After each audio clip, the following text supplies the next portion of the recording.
Today is awesome because we're going to the Explorer Van Company. It's a smooth and easy flight with no turbulence whatsoever. We land, I get off the plane, and then we go on a walk to get to the luxurious GMC Explorer Van. So I smile and wave and enjoy the leather seats as well as the views. And we make it to the Explorer factory safe and sound. Hi, it's Sam Marquardt here from Marquardt of Barrington GMC, and today we're at the Explorer plant. So it's really exciting. We're gonna see a lot of cool things. We're gonna see from start to finish how they build these Explorer vans. So now let's get into it. Explorer has been around since 1980. They quite literally take these hundreds of normal cargo vans and then put entirely new dashes, make their own wiring, high top roofs, sidewall moldings, and yes, they make their iconic hand-stitched leather seats and turn a normal van into these amazing masterpieces. Now let's hear Rob Kessler, a family owner of Explorer, bring us on a tour of the factory. We're getting a little low on chassis right now, so we're even having to paint some factory colors. This van, well, I guess this was a red van, but we're fading this up. Yeah, that's still kind of a tried and true kind of look. Okay. It looks pretty sharp with the black wheels too, or the platinum wheels. Yep. Kind of sports it up a little bit. And start cleaning up your area. Sweep, organize, pick up. We have customers here. Place looks like crap. Is that Jack? They're not dipping, but I'll be able to show you how it works. So the factory plastic parts, predominantly the dash, get sanded down because they come in with like a pebble finish. So you got to sand them smooth, which is the labor intensive part of the whole thing. Same thing with the little door pods where the door handles are, those kind of pieces. But they get sanded down, and then depending on what wood grain they're going to get, they get primed a different color. Yeah, like there's your little door pieces there, dash cluster. I call it the horse trough. So you have this kind of horse trough thing. So what they do, Sam, is depending on what color of wood trim you're going to use, most of the vans either get Denali or black burl is what we use the most. That's black burl. That's actually walnut. But they'll just pull this out, cut it. They spray this adhesive on top of the water layer and then set the wrapping paper, if you will, in there, and it just dissolves, and it basically creates like an ink. And then when you dip the part in and pull it out, boom, you've got the wood grain look. So these pieces have been dipped, but they haven't been high glossed yet. But they'll spray these pieces, and then we've got these big ovens I'll show you. They go through the oven twice. That helps them from fading. I call it the nuclear reactor ovens. Dipped pieces? Yeah, these have already been dipped here. So gloss these and then bake them? Yep, gloss them and then bake them. That's the new wood trim, Tesla. Oh, okay. So, looks a lot like what's in the Silverado pickup I'm going to show you in a little bit. Again, it's got just enough brown in it that I don't hate it with graphite leather, but gray leather is a bridge too far. But yeah, this is going to be a game table. Is this a Tesla? This is the Tesla, yep. That's Denali. That's probably the most popular because most of the interiors are gray or black. And it rinses all the excess off, but it doesn't wash away the ink. The ink is on there permanently. So back in the old days of the vans, when you could screw walnut wood anywhere you wanted to, this was kind of the main building. This was kind of the heart and soul of the van shop. Most of the woodwork we do now is just automotive plywood backings to stuff. We do some other odd stuff in here. We cut our carpet in here. Still a important part of what we do.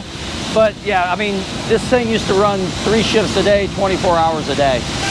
This is cutting the carpet, obviously. So when we go over to the main assembly line, you'll see that it's a one-piece carpet layer. I don't have guys in there, jamming into the corners like you would laying carpet in your home. So everything gets cut to the right size and shape. Makes life easier on the guys over there. So it's not like an automotive carpet. It's Shaw carpet, so it's all Scotch guarded. And then, you know, the closed cell foam that we lay under the carpet is a non-absorbent material. So the whole idea is to keep any sort of mildew from spills or anything out of the van. I always tell people, if you ever spill a drink in the van, just wipe it away with a rag. It isn't going to seep in. This is the 5-axis router, or 3D printer, if you will.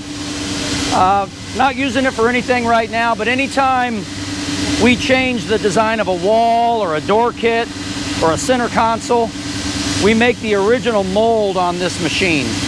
But Andy is the brains. He can go in, he can do all the computer stuff, set the program for anything we're doing. The Kesslers' hospitality was incredibly kind, and they made us feel so welcome. We genuinely enjoyed spending time with them and had a great time in their company.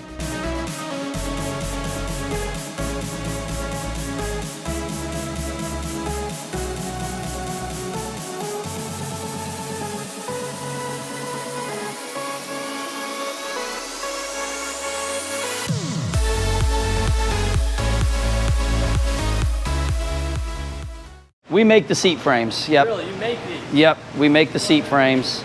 Roger Rapsavages, who runs the metal shop, does all the welding. Integrated seat belts were a big improvement over the old, you remember when they used to come out of the D-ring. So the integrated seat belts have been great, like 2010, 2011, somewhere in there. We get a memo from NHTSA. So we took the memo and they give you basically schematics of, you know, how this angle needs to be on a headrest and everything like that. So he goes, yeah, we had to redesign the whole thing to fit in there and be right. Black, gray, antelope, pewter. And this is our leather. Comes from Italy. The reason you use Italian hides is because they don't use barbed wire for their cattle. So when you get hides out of Europe, there's less imperfections in them than if you get the same leather for the same kind of cattle here in America. So we've always used Italian leather ever since Grandpa was around. Harvey came from Lexus to come work for Grandpa and started doing the seats. And he was the one who was the big proponent of going with Italian leather. It's a little firm at the beginning, but as you use the seat, it softens. You'll never have any cracking or anything like that. This is more like a leather sofa in your living room as opposed to a leather chair in a pickup truck.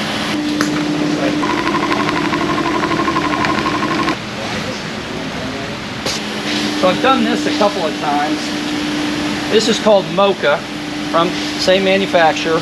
So it was a dark ash metallic Suburban with a Mocha leather interior. So I've duplicated that about 4 or 5 times. But yeah, if you guys wanted to try something like that, I'd do it for you. I'm getting ready to do it in a Sprinter that's going out to Scottsdale also. And this is a lighter leather we've done in a couple of vans. I call it like light bone. Not quite white, but something a little bit lighter. How many interior colors do you offer in the vans in total? I call it like, you know how Five Guys, or not Five Guys, In-N-Out has their regular menu, but then there's the secret menu. There's 4 leathers on the regular menu.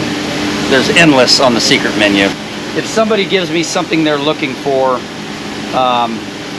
we can get it. You gotta zero them in a little bit. You know, I can't be spending my time sending them 1,000 samples. Like I did do a Sprinter for a guy in Santa Fe, New Mexico. It was like a seafoam leather, but it was, for where that van was going, it looked pretty cool. That press does all the cutting for the pieces that'll eventually be stitched together.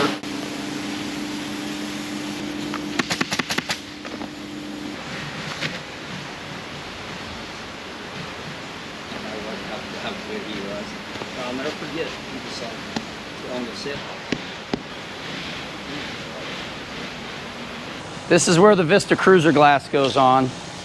Yeah, this is a hard job to train. You lose somebody back here, you're like, oh God. This is more art form than anything.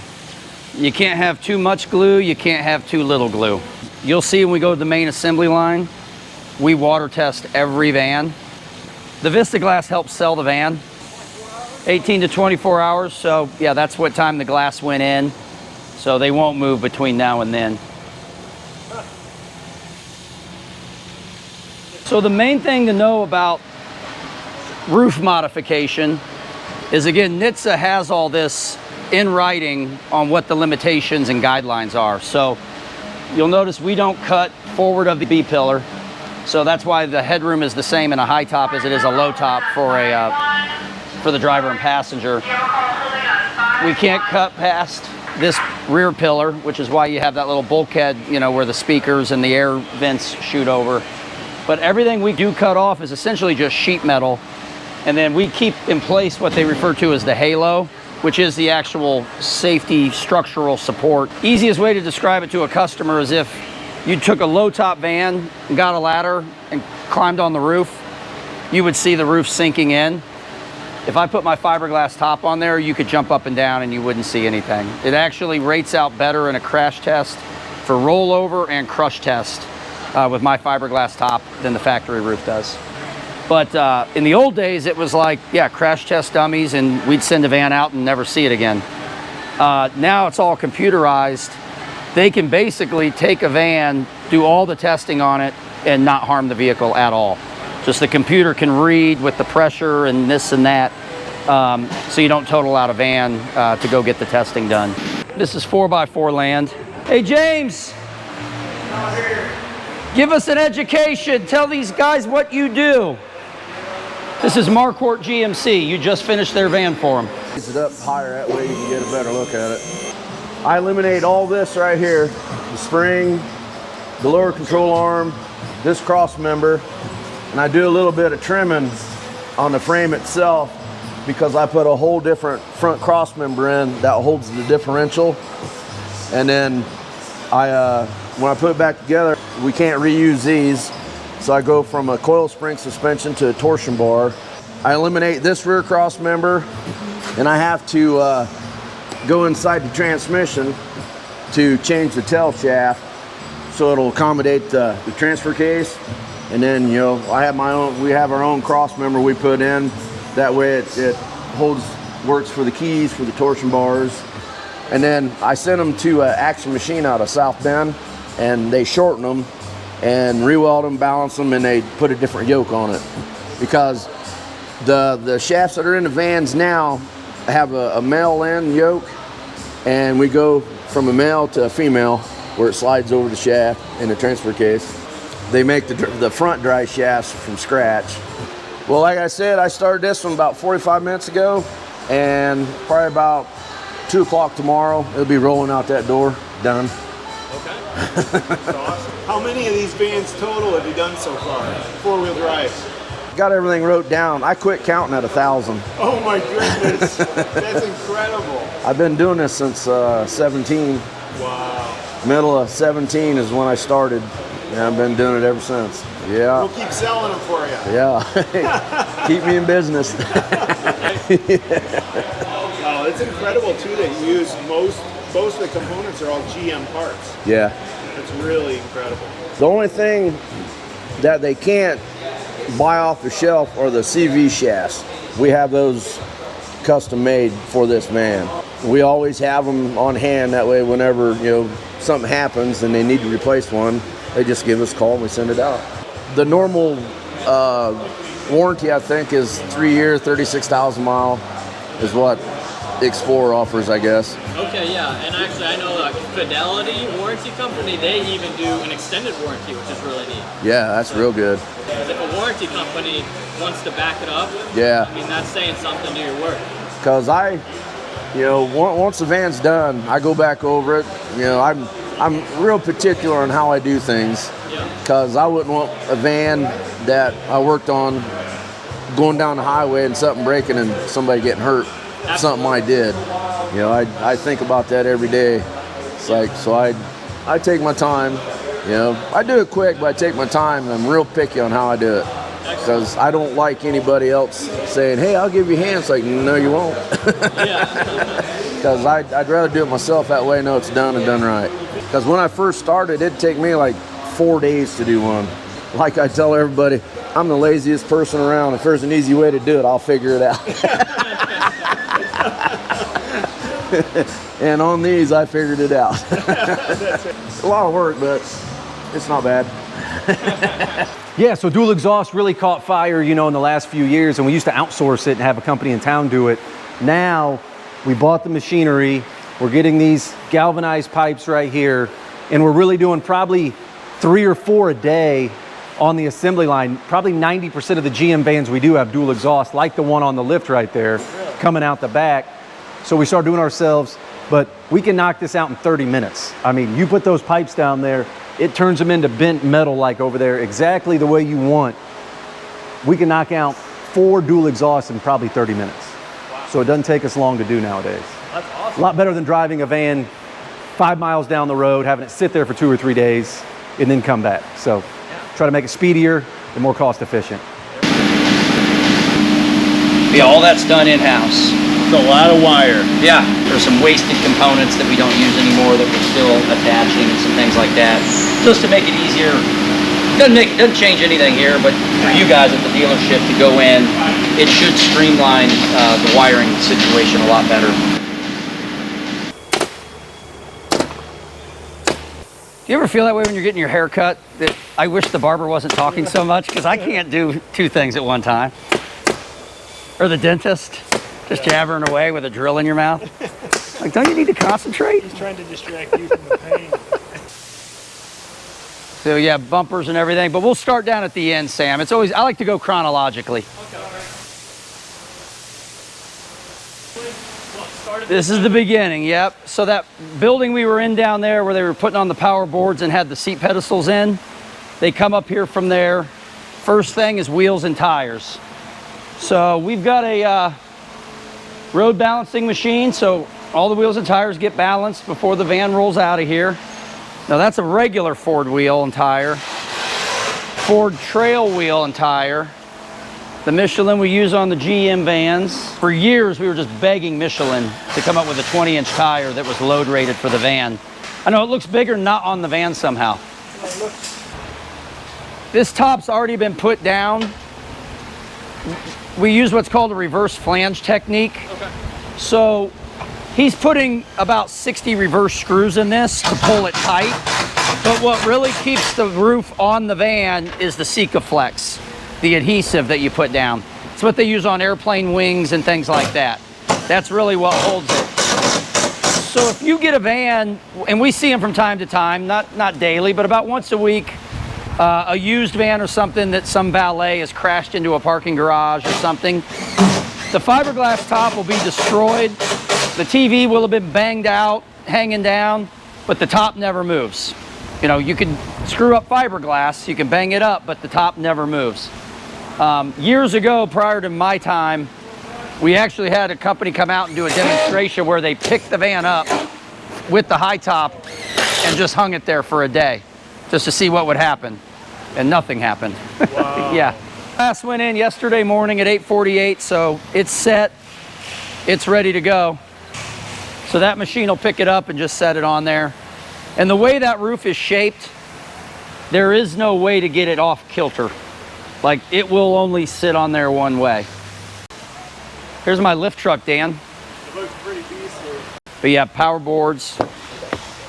You guys are putting your leather diamond fish seats in Yep. there. Mm-hmm. Yeah, so a new option here towards the end of 25 and going to be pretty hot in 26 is this digital rear view mirror. It's larger than the factory mirror, first of all, a clearer screen, but then it's also got modes with a front camera, rear camera, and you can split the cameras, and they'll also record. But a nice little option, especially for road trips, or if you're towing anything behind you, you can keep an eye on your trailer. So yeah, a couple things we're gonna maybe start doing a little bit more of, just based on the market, is vinyl plank flooring. We do it oftentimes in the Sprinter van, but we're starting to get more requests for it in the GM van. Maybe a little bit more easier to maintain and just gives it a little richer, more elegant look on the interior. You'll still have carpet up in the front where it's not flat and around the wheel wells, but the main seating compartment will be that Denali colored vinyl plank flooring. So we just finished up this van here today. This is for our great dealer in the Chicagoland area, Marquardt GMC of Barrington. Sold Explorer Vans since the late 90s. One of our better accounts, one of our better service centers. Great people all around. This is a satin steel extended 9-passenger Vista cruiser. loaded to the gills with blackout package. Got to get your hands on this before somebody else does.